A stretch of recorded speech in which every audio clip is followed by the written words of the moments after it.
Evidentemente que nós temos mudanças muito dramáticas da nossa atenção, da retenção da informação, né, da produção dessa informação e, consequentemente, também, quer dizer, da maneira como nós organizamos essa informação no mundo. Na era da conexão, ter acesso a milhares de conteúdos o tempo todo virou regra.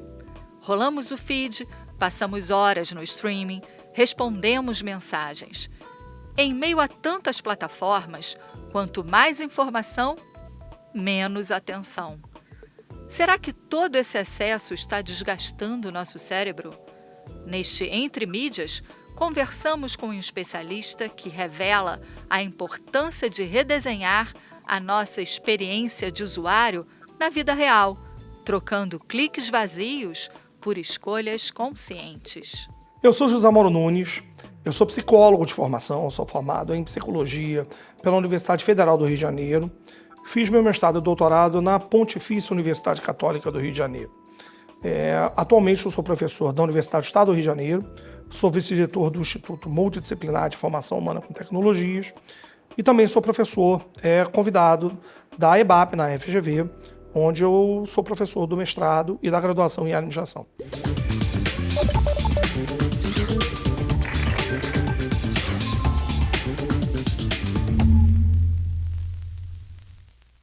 Como é que você avalia o impacto cognitivo e emocional das mídias nas crianças e nos adolescentes aí ao longo desses últimos 20 anos? É muito importante, em primeiro lugar, a gente, antes de analisar esses impactos, a gente entender um pouco sobre qual é o papel da mídia ou das mídias de um modo geral. As mídias, eu sempre costumo dizer que elas são próteses mentais, elas são próteses cognitivas. Elas têm como grande função a ampliação, né, e o aumento da eficácia da nossa capacidade de absorção, retenção e captação de informação. Então, nesse sentido, quer dizer, qualquer mídia comum, né, um lápis, uma caneta, né, um caderno, a linguagem escrita, a prensa móvel, ela tem como grande função justamente potencializar capacidades cognitivas nossas. Essa discussão dos efeitos da mídia, das mídias, sobre a nossa cognição é uma discussão antiga. Basta a gente ver, por exemplo, a discussão que houve quando Gutenberg lançou a prensa móvel. E houve uma grande crítica naquele momento, porque foi a primeira vez que nós podíamos ter acesso a textos escritos de forma reprodutível ou a baixo custo. A crítica feita naquela época é de que, justamente, a possibilidade de impressão de um texto escrito iria gerar mentes preguiçosas. Por quê? Porque, em realidade, iria impactar na capacidade de memorização das pessoas. É preciso entender que, como os livros naquela época, a gente está falando de Idade Média, eles eram muito caros, porque eles eram manuscritos, era importante, você tinha poucas cópias. E aí as pessoas memorizavam de cabeça ou de cor os textos. Com a presença dos textos impressos e, consequentemente, barateamento, é natural que as pessoas relaxassem a sua capacidade de memorização. Então a gente pode perceber que essa discussão dos impactos das mídias, ela é uma discussão bastante, ela não é nova, é uma discussão que ela atravessa a história da humanidade. Bom, o que nós temos nos últimos 20 anos em termos de discussão de mídia? É inegável que nós temos a emergência da chamada mídia digital, ou as mídias digitais. Se a gente pega a discussão de 20 anos atrás, nós trabalhamos muito com mídias tradicionais, como televisão, rádio, né, e que realmente tinham as suas críticas. A televisão e a rádio eram consideradas mídias passivas. Mídias onde, a realidade, eram canais de transmissão de informação, onde o usuário ele absorvia informação e tinha pouca capacidade de interatividade ou interferência. Quando falamos das mídias digitais, com a internet, posteriormente as redes sociais e os telefones celulares, nós percebemos justamente uma mudança nesse processo de construção, criação, difusão de conteúdo, onde justamente o usuário ele tem um papel muito mais ativo na produção dessa informação. Ele deixa de ser um mero recipiente, um mero receptor de informação, e ele se torna também um agente de produção dessa informação. Isso muda completamente a perspectiva, porque se, por um lado, a produção de conteúdo nessa mídia anterior ela estava concentrada nos chamados canais ou nos chamados formadores de opinião, a gente está falando de rádio, televisão, jornais, quer dizer, com a internet, com as mídias digitais, possibilitadas muito por aparelhos como telefones celulares, com câmeras, e gravadores de vídeo e voz, eles possibilitaram uma democratização dessa informação. Então, qualquer um, a princípio, hoje é um produtor de conteúdo. Isso muda completamente a perspectiva, não apenas da produção dessa informação, mas também do consumo dessa informação. Porque eu tenho muito mais produtores de informação produzindo a partir de perspectivas diferentes. Isso tem prós, isso tem contras. Aliás, toda discussão de mídia, toda discussão de tecnologia, ela tem esse impacto. A gente não pode entendê-la apenas como sendo aspectos positivos ou negativos. É um misto desses efeitos. E cabe a nós que pesquisamos esse tema analisarmos criticamente o que há de positivo, o que há de drawback, o que há de negativo nesse sentido. Que mudanças aconteceram na sociedade ao longo desses 20 anos que impactaram esse lado cognitivo e emocional da garotada? As mudanças são drásticas. Em realidade, é preciso entender que a humanidade está enfrentando uma nova era. É natural, quer dizer, que essas mídias elas reorganizem a nossa capacidade cognitiva e, consequentemente, a nossa neuroplasticidade, como eu falei anteriormente. Mas nós vivemos numa época, atualmente, onde digamos, essas mídias elas são tão disruptivas, essas ferramentas são tão disruptivas, que nós hoje auferimos impactos jamais imaginados na história da nossa civilização. Eu cito um livro recentemente publicado por um pesquisador americano, por um psicólogo americano, chamado Jonathan Haidt. Jonathan Haidt escreveu um livro que é inclusive best-seller lá fora, ele é muito interessante, é uma leitura que eu recomendo a todos, chamado Mentes Ansiosas, onde ele justamente discute os impactos dessas mídias digitais e dessas tecnologias digitais móveis provenientes da internet, o impacto que ela causa nisso, os impactos dentro da nossa cognição. Evidentemente que nós temos mudanças muito dramáticas da nossa atenção, da retenção da informação, né, da produção dessa informação e, consequentemente, também, quer dizer, da maneira como nós organizamos essa informação no mundo. Nós dizíamos, quer dizer, 20 anos atrás, que a televisão era a babá eletrônica da criança. Hoje, em eternidade, as crianças têm acesso a iPads e telefones celulares, com jogos e conteúdos do YouTube sendo educados por influenciadores. Isso tem aspectos positivos e negativos. Em termos de neuroplasticidade, é óbvio que, por exemplo, o nosso cérebro ele está processando a informação de maneira muito mais rápida. Mas é importante nós entendermos que essa rapidez no processamento da informação, ela não se consubstancia numa qualidade dessa informação. Essa geração é chamada geração millennial, que é uma geração que hoje está no mercado de trabalho. Nesse momento histórico específico, existia uma discussão sobre a mente dessa geração millennial ser uma mente multitarefa. Ou seja, isso era um mito. Isso era, em realidade, inclusive, uma característica distintiva dessa geração. De que essa geração conseguiria processar informações e, justamente, sair de uma mídia para outra de maneira muito rápida.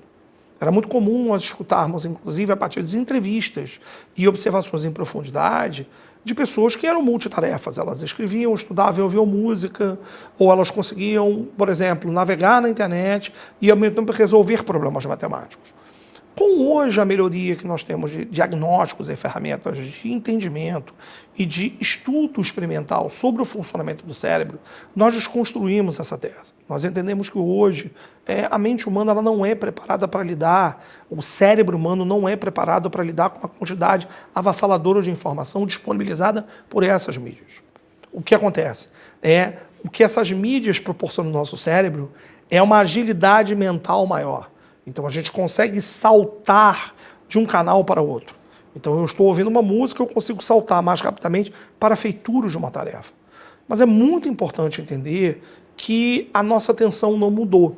Então, qual é o prejuízo que isso traz para nós? Eu consigo lidar com muito mais informação, mas justamente com uma qualidade pior em termos de atenção. E aí nós chegamos à seguinte conclusão. Não é possível ouvir música e resolver problemas matemáticos ao mesmo tempo. Ou escrever um texto. Ou você escuta música, ou você resolve a sua tarefa no computador. Você não consegue fazer as duas coisas ao mesmo tempo. Se a gente transporta esse raciocínio para hoje o nosso ambiente, o nosso ecossistema digital, onde temos telefones celulares, tablets à nossa disposição, né, todos eles com notificações o tempo todo, eles são desenhados para isso, o design dessas interfaces, ela é feita para isto, ela é feita para justamente engajar a atenção do consumidor, ou engajar a atenção do usuário. É óbvio que o grande impacto, nós percebemos, é a perda da qualidade do processamento dessa informação. E, consequentemente, a perda de concentração, de foco dessa atenção. Isso é nítido, por exemplo, quando nós observamos o comportamento dos alunos em sala de aula. É nítido, por exemplo, que hoje os alunos são mais dispersos. Não porque, em realidade, eles estão sendo distraídos pelos celulares apenas. Porque, em realidade, o foco atencional deles, o span deles atencional, ou seja, o lag, o tempo de concentração de foco, ele é muito curto. E isso traz prejuízos enormes, especialmente, para determinadas habilidades cognitivas que exigem uma imersão profunda em termos de pensamento. Como escrita, como leitura, como, por exemplo, tarefas criativas. Então, essa é uma discussão, por exemplo, que hoje os pesquisadores do mundo inteiro, né, estão se levando justamente a levantar barreiras, restrições de usos de celulares e de tablets dentro das salas de aula devido ao prejuízo atencional e, consequentemente, ao prejuízo no processamento dessa informação. A gente vive um momento de plataformização da vida. E nessa plataformização, a gente segue critérios de UX design. Então, por exemplo, são textos muito curtos, tudo precisa ser muito ágil, tudo está voltado para você resolver com emoção num curto espaço de tempo. Você acredita, de alguma maneira, que as crianças se desenvolvendo nesse contexto contemporâneo de plataformização, o pensamento, o desenvolvimento cognitivo também está caminhando para esse lado?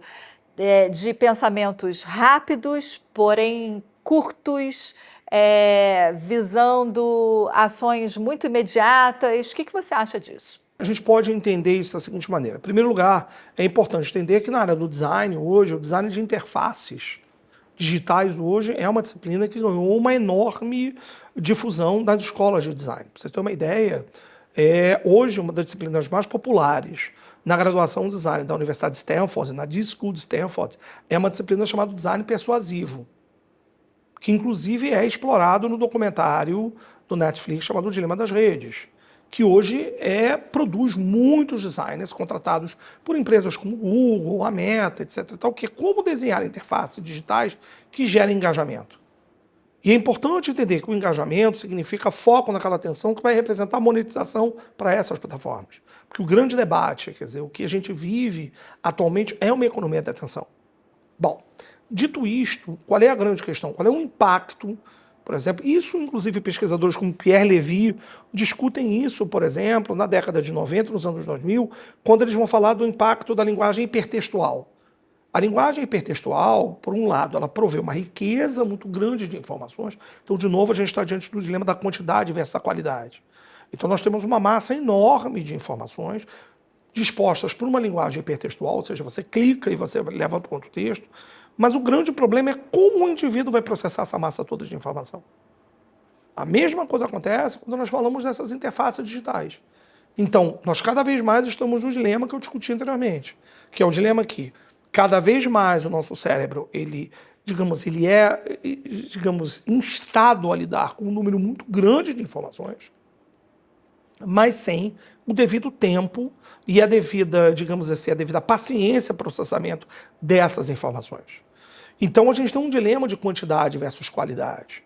Se a gente está discutindo isso justamente para a formação de educação e para a formação de competências e habilidades importantes para o futuro, ou seja, para a empregabilidade e para produzir profissionais que vão pensar sobre questões complexas que afetam o nosso dia, a nossa humanidade no futuro, meio ambiente, sustentabilidade, diversidade, por exemplo, questões sociais, é muito importante que nós tenhamos que as escolas e as universidades produzam indivíduos que tenham essa capacidade de produção, de entendimento da complexidade dos problemas.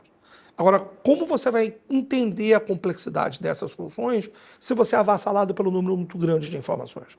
Então, esse é o grande dilema que nós temos hoje em dia. Na sua opinião, as mídias educativas têm conseguido se adaptar a esse movimento, atendendo essa performance, o desenvolvimento e as necessidades cognitivas e emocionais das crianças e dos adolescentes? As mídias digitais, a gente está falando de mídias digitais, que a diferença das mídias digitais para as mídias tradicionais é justamente uma maior atividade, uma maior agência por parte do usuário, ou seja, a televisão, a rádio, a postura do receptor da informação é muito mais passiva.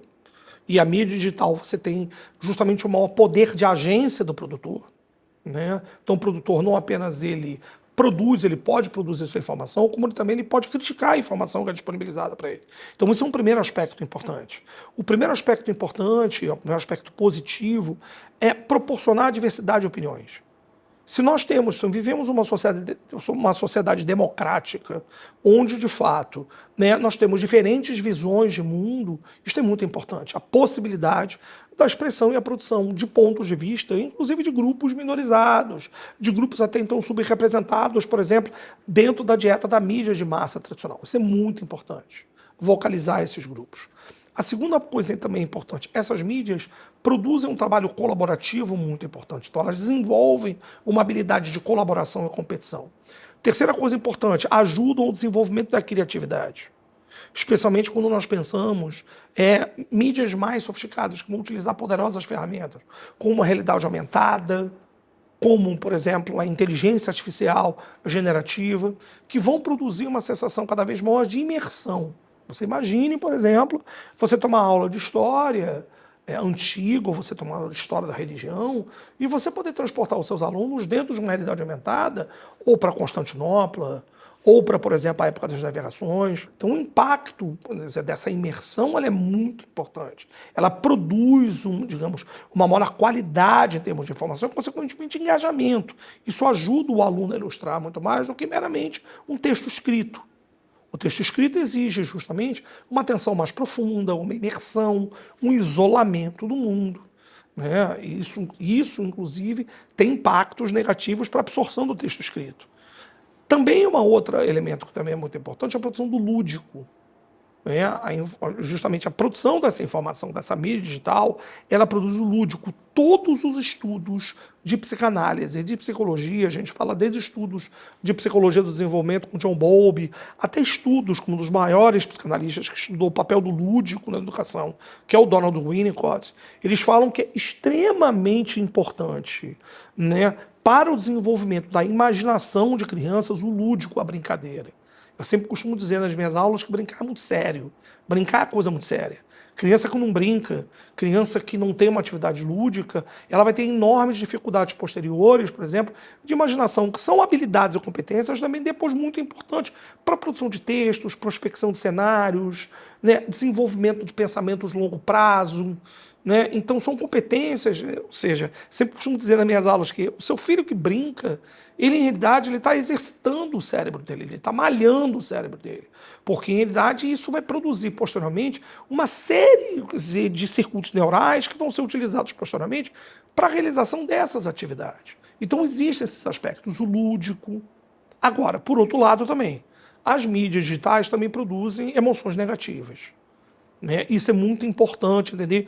Isso é um grande ponto de crítica atualmente, principalmente com crianças e adolescentes. Mídias digitais produzem, por exemplo, né, e externalizam, né, justamente por proporcionarem a comparação social. Elas podem produzir sentimentos de baixa autoestima. Né?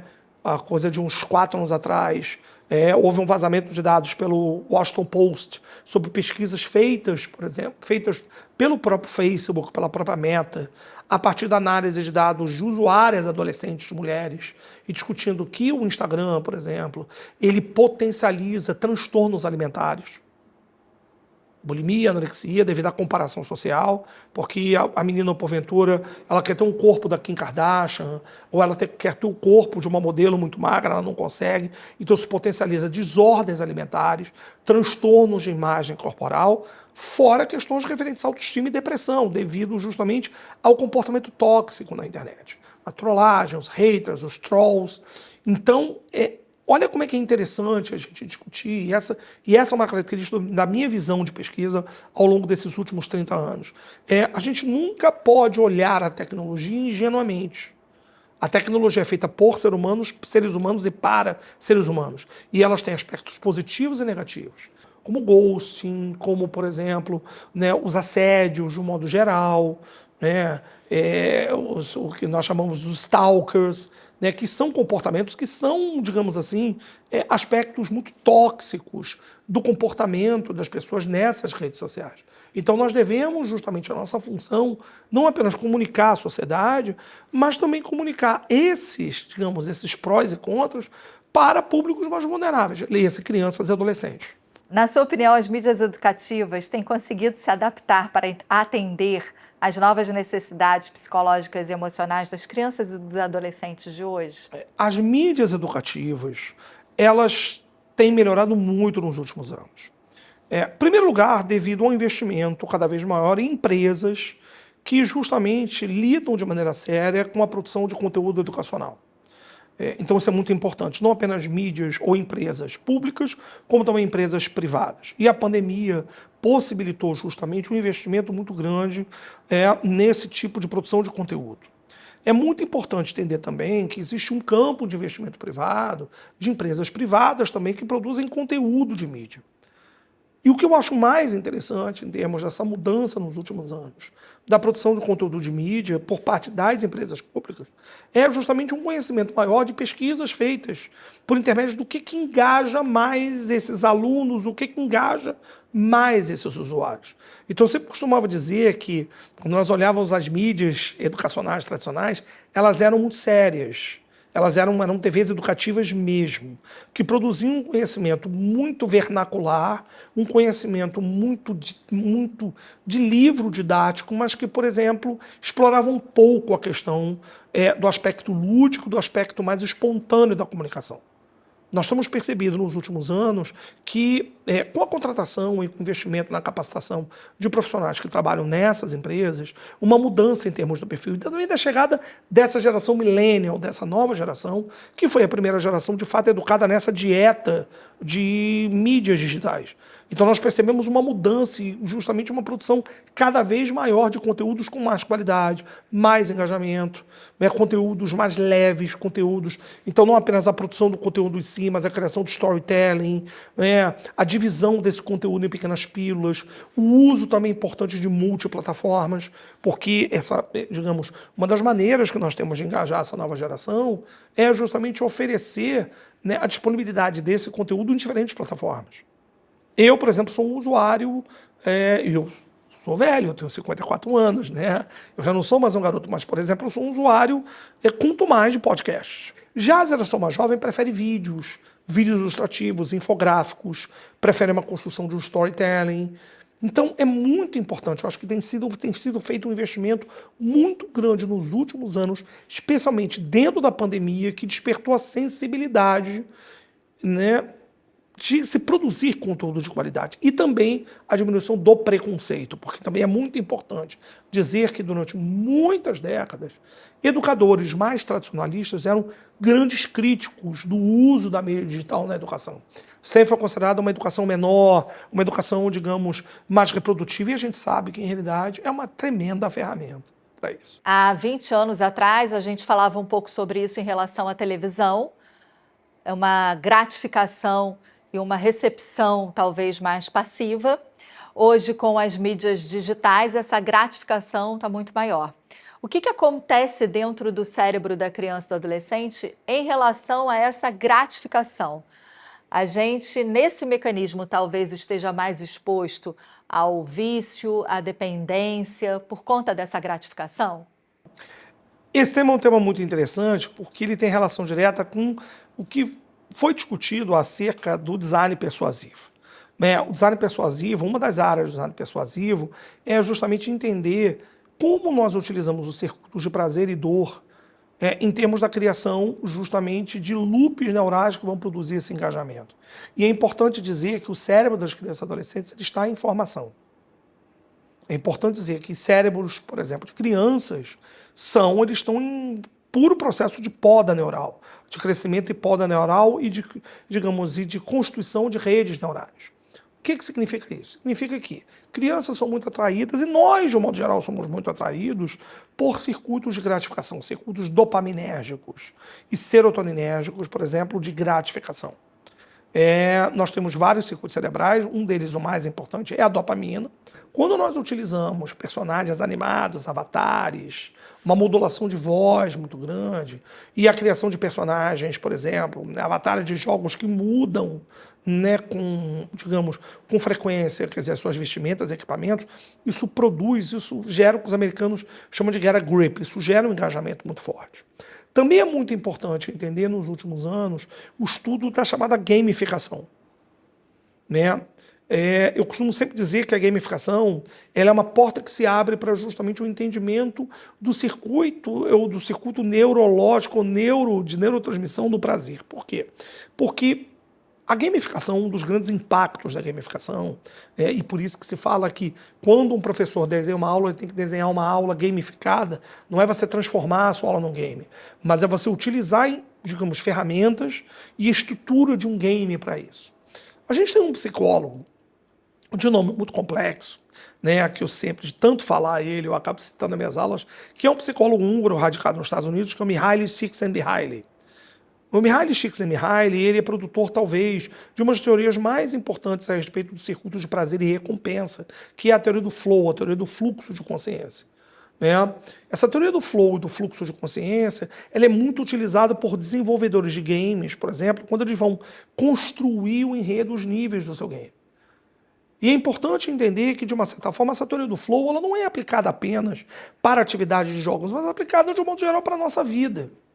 Porque nós somos seres que, de uma certa forma, nós somos guiados pelos nossos circuitos de recompensa. O Csikszentmihalyi, quando ele desenvolve a teoria do flow, ele encontra uma fórmula mágica muito interessante, que nós precisamos entender de como gerar engajamento. Primeiro, ele vai dizer, todo o estado de fluxo de consciência, ele é um estado de completo engajamento do indivíduo com relação a uma tarefa. E aí, se nós entendemos que o grande desafio da mídia social é como não produzir dispersão devido ao excesso de informação, o flow é importantíssimo, o estado de fluxo é importantíssimo, porque naquele momento o indivíduo está completamente focado naquela atividade. Inclusive, ele não vê a hora passar, ele não sente fome. Então isso, inclusive, leva algumas mães a verem, meu filho passa horas por dia jogando um videogame, ele nem come, ele nem vai ao banheiro direito. Por que isso acontece? Ele está viciado? O que é? E é importante entender que, para nós entendermos a neuroquímica do vício e do hábito, que em realidade eles representam a mesma coisa, só que são vetores com sentidos diferentes. Então, o hábito, ele gera resultados saudáveis para a vida do indivíduo, e o vício, ele gera resultados não tão saudáveis para a vida do indivíduo, né? Mas a neuroquímica é a mesma, é um ciclo muito básico, entre estímulo e resposta e um loop de incentivo. Esse loop de incentivo está baseado justamente no quê? Em prêmios e microprêmios de recompensa que são proporcionados quando? Quando nós damos ou desenhamos para indivíduos níveis crescentes de desafios. E qual é o grande segredo do estado de fluxo de consciência, segundo o Csikszentmihalyi? É que o desafio não pode ser tão pesado para o indivíduo, porque se ele for pesado, o indivíduo desiste. Mas se ele também for muito fácil, o indivíduo também desiste. Então, tudo que é difícil demais, nós desistimos. Claro que existem pessoas abnegadas, mas para nós é muito difícil, e tudo que é muito fácil também. Então, esse balanço da construção de desafios pequenos que vão subindo em níveis graduais de complexidade de desafio, isso é que proporciona um engajamento, um senso de recompensa para o cérebro. Então, quando a gente fala do uso das estruturas gamificadas para objetivos educacionais e para objetivos de treinamento corporativo, inclusive, é muito importante compreender que o desenho, muito mais importante do que o conteúdo em si, é, digamos, o design dessa tarefa, como ela vai ser apresentada para os seus usuários. Por isso que nos últimos anos a gamificação tem sido muito estudada, tem sido uma espécie de um santo graal para produtores de conteúdo nesse sentido. Não muito, é como jogar um jogo da velha. O jogo da velha ele é muito interessante até quando você domina a regra. Então o jogo da velha ele é interessante até a terceira rodada. Depois que você domina o jogo da velha, ele perde o interesse porque ele é previsível. Então, o grande barato, por exemplo, dos roteiristas de games e também dos roteiristas de conteúdo educacional é como apresentar esse nível de complexidade do conteúdo em camadas que não sejam tão difíceis, mas que também não sejam tão fáceis. Hoje a gente vive uma explosão de jogos de aposta que viciam adultos e crianças. E esses jogos, geralmente, eles têm uma estética infantilizada, uma estética que puxa para o lado lúdico, imaginativo e até fofinho das crianças. Então você tem jogos com bichinhos, eles são muito coloridos, eles têm musiquinhas, tudo muito infantilizado. Qual o impacto dessa estética na mente, no desenvolvimento de crianças e adolescentes? Pois é, isso é uma questão, inclusive, que leva a nós discutirmos sobre o impacto desses elementos em populações mais vulneráveis, por exemplo, quando a gente fala de crianças e adolescentes, mas adultos também acontece. Primeiro, quando você utiliza justamente bichinhos, fofos, etc. e tal, isso gera um estado de empatia. É muito importante entender que nós temos um conjunto de neurônios, chamados neurônios espelhos localizados na base do nosso cérebro, que eles são responsáveis pelo circuito de empatia. Né? E ele é muito importante justamente pelo fato da sobrevivência da nossa espécie. Por exemplo, quando nós pegamos uma criança recém-nascida, essa criança não sobrevive sozinha. Então, por que um bebê humano ele é fofinho? Por que quando você chega perto de um bebê, ele sorri e ele faz graça para você? É porque, do ponto de vista biológico, né, ele é moldado pela história da espécie a desenvolver reações que vão ativar esses circuitos empáticos de empatia e que vão levar o adulto a se engajar com essa pessoa. Né? Isso é discutido, inclusive, por um psicólogo em inglês chamado John Bowlby, onde ele fala sobre isso, né? O apego. Então, o bebê ele é fofinho, não é porque ele é fofinho per se, é porque a evolução da nossa espécie selecionou bebês que apresentassem justamente essas reações mais empáticas do adulto que gerariam cuidado e apego. Bom, quando nós utilizamos interfaces fofas ou interfaces coloridas, nós estamos tentando replicar esse mesmo efeito, que é um efeito empático, um efeito justamente de apego e justamente de conexão emocional. Isso é perigosíssimo. Não apenas porque nós infantilizamos a linguagem, mas como também criamos vínculos emocionais poderosíssimos que vão gerar, que estão na base do vício, por exemplo, e que vão, digamos, impactar os circuitos de recompensa. É muito importante entender que o vício, e a gente está falando de vício de jogos, esse vício se dá justamente pela busca da gratificação imediata. E é óbvio, quer dizer, que se desenhistas de games digitais utilizam isso, é óbvio que também isso é utilizado em cassinos. O que, por exemplo, esses jogos que nós temos hoje em dia, como tigrinhos, eles são cassinos. Eles são roletas. Eles são caça-níqueis. E eles utilizam isso só que numa interface mais sofisticada, mais atualizada, digital. Né? E isso gera justamente esse engajamento das pessoas, essa fixação das pessoas. Então é muito importante. Agora, se isso já gera uma série de impactos negativos para indivíduos que têm um certo discernimento, como adultos, imagina quando você utiliza isso para públicos, por exemplo, vulneráveis como crianças e adolescentes. Então, isso nós precisamos entender. Isso é ensinado nas disciplinas de UX, de design persuasivo. Isso é construído para isso. Em realidade, quer dizer, esses jogos, assim como as redes sociais, eles são grandes máquinas de Skinner, grandes caixas de Skinner. São máquinas de recompensa nesse sentido. Na sua opinião, como que as produções de mídia educativas podem lançar mão de elementos de gratificação que já existem, estão aí em games principalmente, mas sem perder o valor pedagógico? É muito importante entender que esses valores de gamificação, o uso das ferramentas de gamificação, elas devem ser desenvolvidas no sentido de produzir habilidades e competências que sejam mais produtivas para a tarefa educacional. Em primeiro lugar, incentivar o uso de tarefas colaborativas.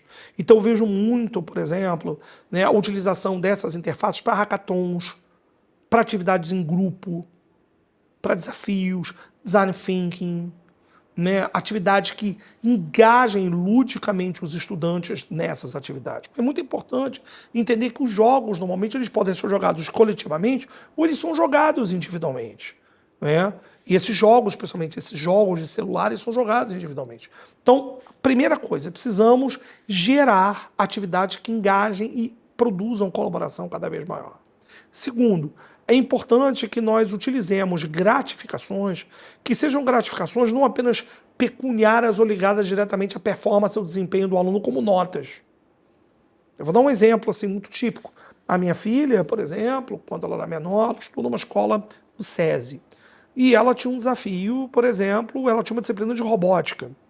E era uma coisa muito interessante, porque a aula de matemática dela era gamificada com a aula de robótica. Então, os desafios matemáticos que ela tinha com a aula eram utilizados para a produção dos robôs que ela fazia nas atividades práticas do laboratório. Então, você tinha claramente uma integração em termos de objetivos pedagógicos. Então, eu acho que o grande desafio é como nós podemos encontrar interfaces e conversar entre diferentes disciplinas. Isso é um outro desafio, inclusive, não apenas para quem desenha currículos, mas para quem produz conteúdo e para quem dinamiza conteúdo em sala de aula como professores. E também produzindo conteúdos em ambiente virtual de aprendizagem. Como nós podemos encontrar diálogos e complementariedade sobre isso? No ensino superior, nós utilizamos atividades gamificadas, que são atividades gamificadas sem serem digitais. Então, nós utilizamos muito aprendizado baseado em problemas, utilizamos os estudos de caso, utilizamos o PBL, que é o Problem Based Learning, que é justamente nós damos um desafio complexo e criamos justamente um ambiente para que esses alunos colaborem e para que eles possam integrar esses conhecimentos de diferentes disciplinas num desafio real. Então, acho que nós temos toda a capacidade de, digamos assim, explodir a sala de aula tradicional. De nós entendermos que a tarefa educativa ela não se resume apenas a uma sala de aula tradicional onde o professor expõe o conteúdo. Acho que nós precisamos expandir a sala de aula, a gente precisa ampliar e abrir a porta da sala de aula, para que justamente ela não fique só na mão do professor transmitindo o conteúdo, como tradicionalmente até hoje é exercido. A prática de unboxing ela é amplamente criticada por fazer propaganda de uma forma ali dissimulada, como se fosse entretenimento para crianças e adolescentes. Qual é o impacto disso para a garotada? A prática de unboxing, ela gera uma série, ela é uma prática nova. Ela é uma prática proveniente justamente desse aspecto ativo que produtores de conteúdo utilizam para gerar engajamento nas suas mídias e no conteúdo proporcionado. Claro que, evidentemente, por um lado, ela produz aspectos positivos, que é o maior conhecimento e o maior esclarecimento, por exemplo, dos consumidores a respeito de uma decisão de consumo.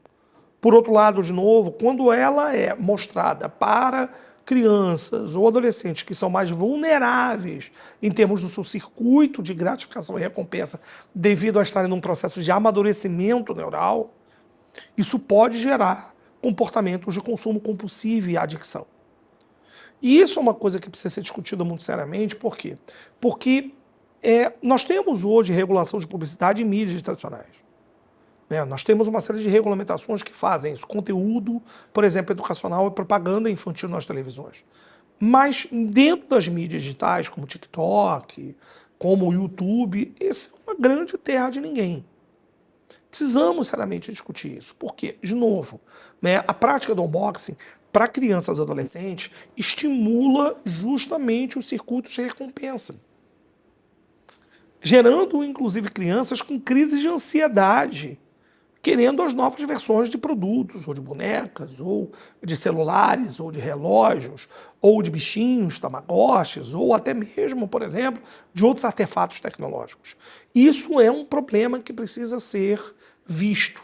Por um lado, é preciso que as plataformas, e essa é uma discussão, inclusive no mundo inteiro, elas sejam responsabilizadas pela difusão desse conteúdo e criar formas e regras de governança que possam justamente coibir cada vez mais a produção desse conteúdo para determinados públicos. Hoje, por exemplo, o YouTube ele tem, quando você vai postar um conteúdo, você precisa ticar se aquele conteúdo é ou não direcionado para crianças ou para adolescentes. E mesmo assim, depois há um check, há um double check com relação a isso. E, em segundo lugar, os próprios produtores de conteúdo precisam ser, digamos assim, de uma certa forma, educados, preparados e, inclusive, até responsabilizados quando há esse tipo de produção de informação. Qual o papel da autoexpressão de crianças e adolescentes e nesse território digital, onde elas estão à mostra, onde elas estão mais visíveis e onde elas estão, inclusive, atuando? A criança hoje está mais exposta, sem dúvida, porque as crianças cada vez mais se veem como produtoras de conteúdo. Nós percebemos, por exemplo, cada vez mais crianças, por exemplo, a minha filha, quando pequena, ela criou um canal de maquiagem no YouTube, por exemplo. Ela queria mostrar as maquiagens dela e como se maquiar. Por outro lado, você tem meninos que querem, por exemplo, ensinar tutoriais de games, de jogos. Importante entender que, primeiro, a gente não consegue proibir esse fenômeno. Até porque, justamente, a gente está falando de gerações que são gerações que são imersas nessa tecnologia e produzem conteúdo e querem engajamento. Primeira coisa importante para a gente lidar com esse fenômeno, mediação parental.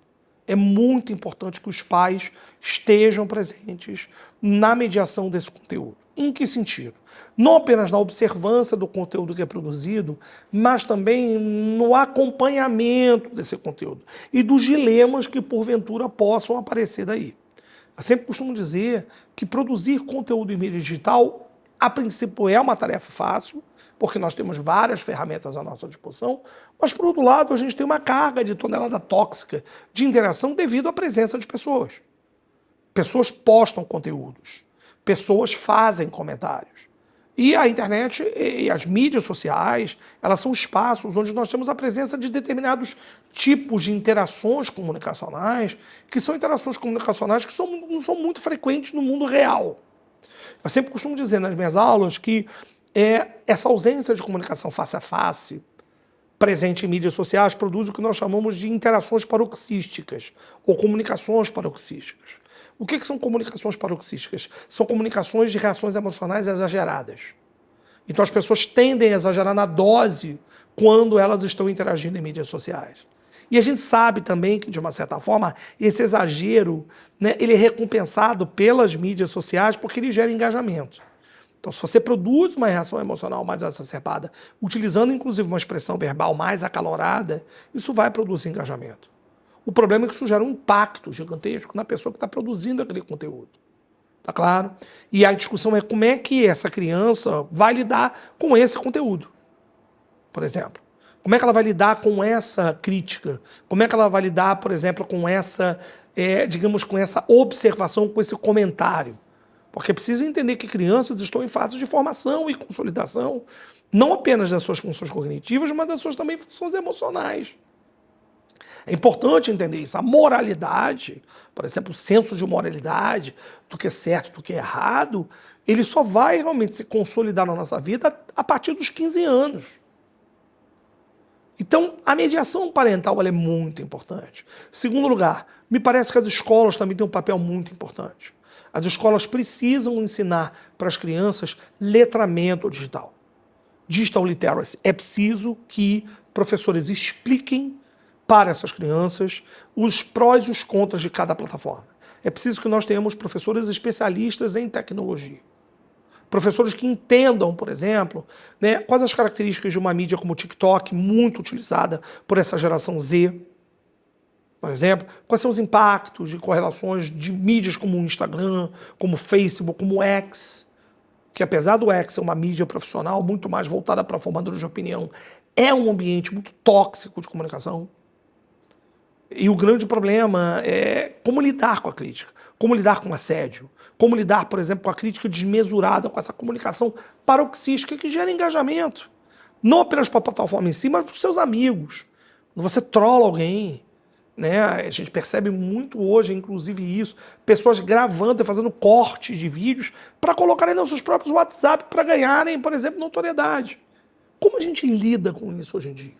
Como a gente vai criar, como a gente consegue criar crianças e adolescentes que possam desenvolver relações mais saudáveis, que possam desenvolver relações e comunicações mais construtivas e menos paroxísticas. É importante chamar a atenção que o Brasil ele tem uma condição sui generis. Não apenas pelo volume da sua população, a gente está falando de 205 milhões, 220 milhões de habitantes, mas estamos falando de um país que é completamente adepto e adota com muita rapidez novas tecnologias digitais. Também é um país com uma presença muito grande, quer dizer, de indivíduos localizados em camadas médias urbanas populares. Então, indivíduos que, em realidade, normalmente são criados em bairros mais humildes e também, por causa disso, muito mais vulneráveis a essas informações. Então, repare como o papel da escola, especialmente da escola pública, que é onde esse aluno vai frequentar, ele tem um papel importantíssimo no sentido do diálogo e da mediação com esse tipo de conhecimento. Isso é muito importante a gente chamar a atenção. A gente precisa, de fato, quando a gente pensa no papel da escola, é importante entender que esse papel da escola não é só no papel da produção do conteúdo, mas é na produção de novas gerações de professores. E gerações de professores que sejam, de fato, professores que dominem essas tecnologias. A minha esperança é que nós estamos chegando novas gerações de professores provenientes dessa geração millennial que também são produtores de conteúdo, né? E são professores que, por justamente terem passado por esse percalço e terem vivido essa evolução, eles podem, melhor do que nunca, orientar esses alunos. Não apenas em atividades didáticas, porque é claro que, evidentemente, atividades didáticas de disciplinas específicas, utilizando essas ferramentas, são importantes, mas também no consumo e na produção, quer dizer, dessa informação diária por parte dos alunos. Porque esses alunos são produtores de conteúdo, eles fazem podcasts, eles retratam o cotidiano das suas comunidades, eles retratam o cotidiano das suas vidas, eles criam canais, muitos, inclusive, querem ser influenciadores digitais, né? Nós temos hoje uma presença muito grande de figuras na internet que são influenciadoras digitais. Uma das coisas que mais me impressionou, por exemplo, nas últimas bienais do livro que eu fui, foi justamente ver a popularidade de livros escritos por influenciadores digitais. Então isso mostra pra gente como, digamos, nós estamos diante de um novo tipo de formador de opinião. Que não é mais a imprensa tradicional, a chamada quarto poder tradicional. A gente está falando de um poder muito mais disperso, de um poder muito mais democrático, por um lado, e muito mais acessível a todos, mas, por outro lado, muito mais perigoso. Porque, como ele é muito mais difuso e disperso, digamos assim, o controle dessa informação é muito mais difícil. E a vigilância dessa informação é muito mais difícil. Então, acho que o papel da escola, especialmente o papel do professor com seus alunos, complementando a atuação parental, que também é muito importante entender que não se faz educação só com escola. Não se faz educação só com professor. Se faz educação com a participação da família também. Todos os estudos psicológicos mostram que quando a família participa no processo educativo do seu filho, o rendimento educacional e o bem-estar que esse aluno vai apresentar na escola é muito maior. Então é preciso que nós tenhamos esse pacto. Novos professores, uma nova forma de se produzir educação e um novo engajamento com pais e a alfabetização, o letramento digital midiático que vai produzir, vai desenvolver habilidades e competências para que essas novas gerações, essas gerações do futuro, possam produzir conteúdos cada vez mais de qualidade para nós. Como é que você avalia a diversidade e a inclusão na produção de mídia para criança e adolescente nos dias de hoje? Então, a questão da inclusão da diversidade nas mídias sociais, ela é muito importante nos dias de hoje. E ela é muito importante não apenas, quer dizer, devido ao fato dessas questões estarem presentes na pauta dos órgãos públicos, nas escolas, porque existem várias formas de discutirmos essas questões. Uma coisa é incluirmos essas questões dentro dos chamados órgãos públicos, nas escolas, nos hospitais, etc., com a produção, por exemplo, de cartilhas e material educativo para isso.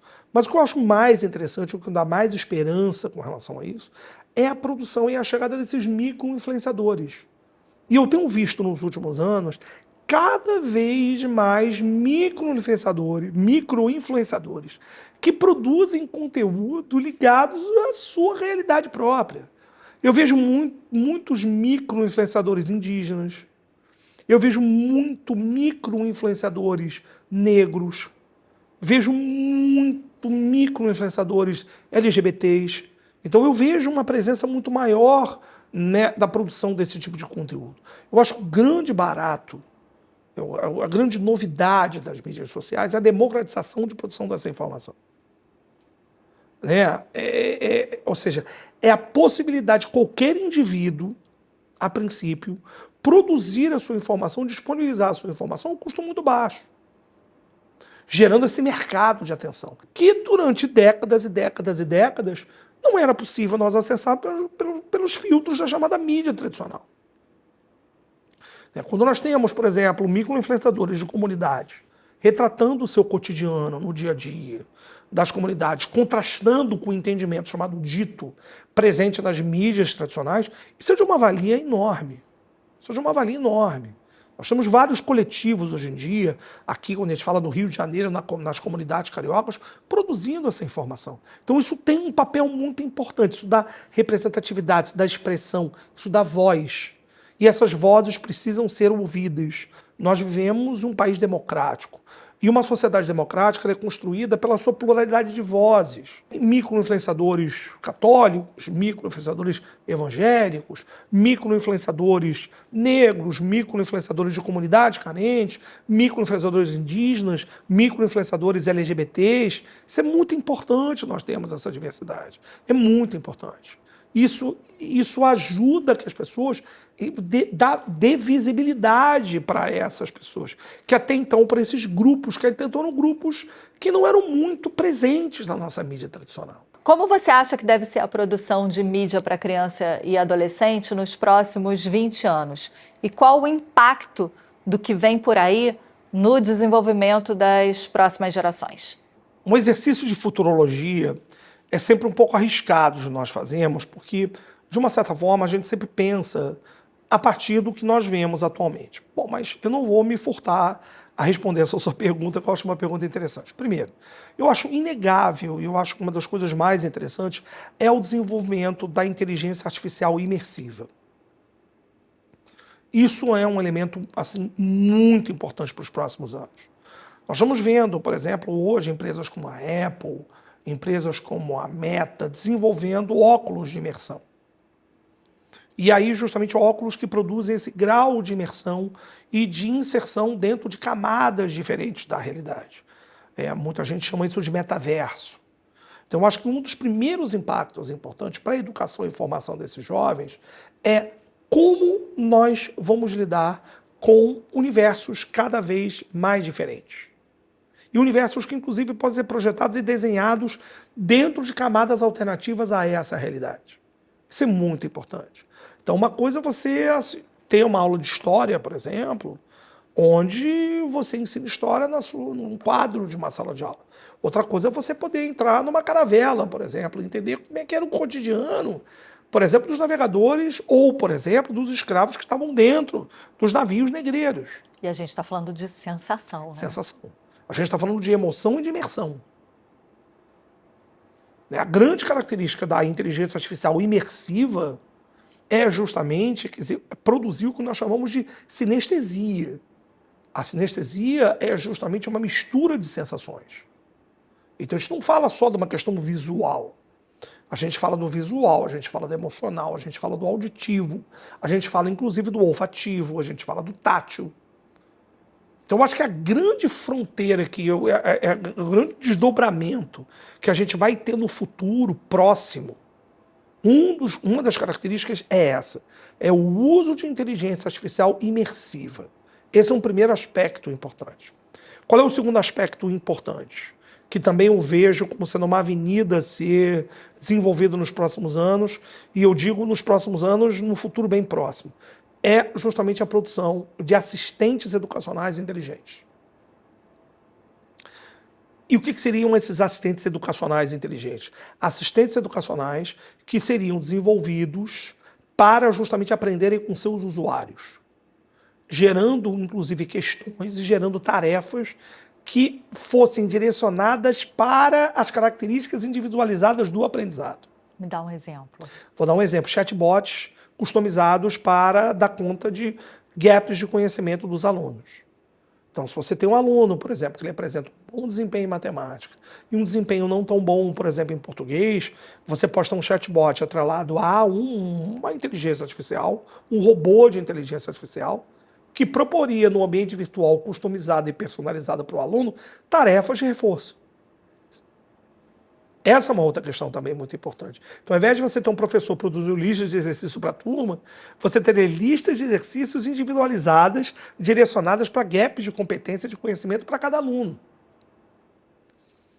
Aí nós teríamos justamente, quer dizer, uma segunda camada educacional, que não seria apenas a camada educacional de massa, que seria o conteúdo apresentado em grupo. Nós teríamos tarefas individualizadas para o aluno, voltadas especificamente para gaps de competência, e que seriam constantemente atualizadas, dado a performance desse aluno.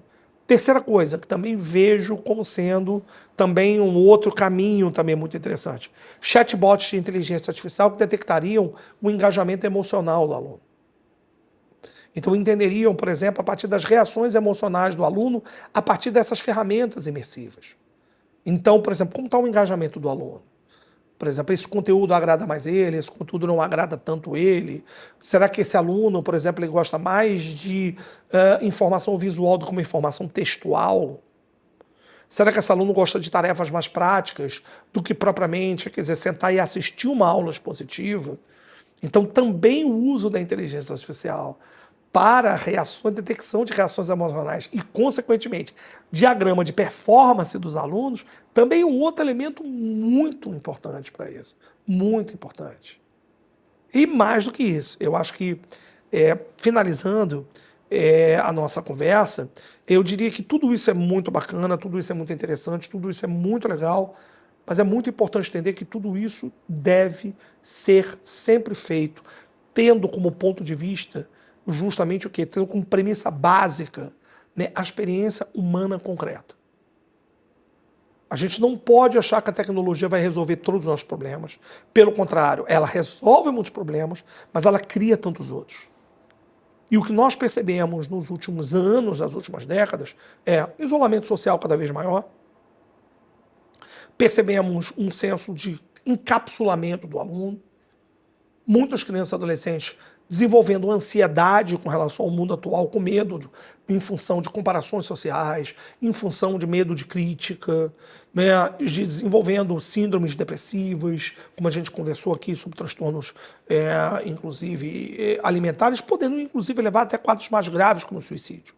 Então, eu acho que nada dessa tecnologia deve substituir o que é mais de humano. O que é mais humano de tudo é a interação face a face. É o que há de melhor na espécie humana, que é o acolhimento, que é a empatia, que é o amor ao próximo e que é a capacidade que nós temos de querer sempre desenvolver o melhor nas pessoas. Eu acho que essa é a nossa tarefa fundamental.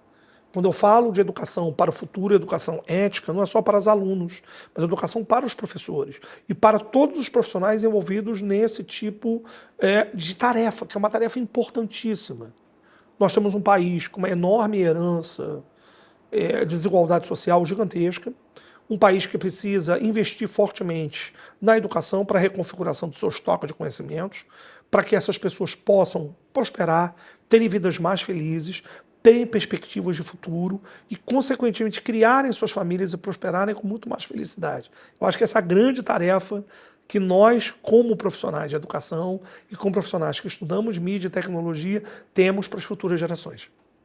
Zé Marco, foi maravilhoso, eu adorei, muito obrigada. Nada, querida, eu espero que tenha ajudado. Nossa, foi maravilhoso, muito obrigada. Eu espero que tenha ajudado. Obrigado a vocês. Obrigado pela gentileza e pelo tempo que vocês tiveram aí de me ouvir. Eu achei, assim, espetacular.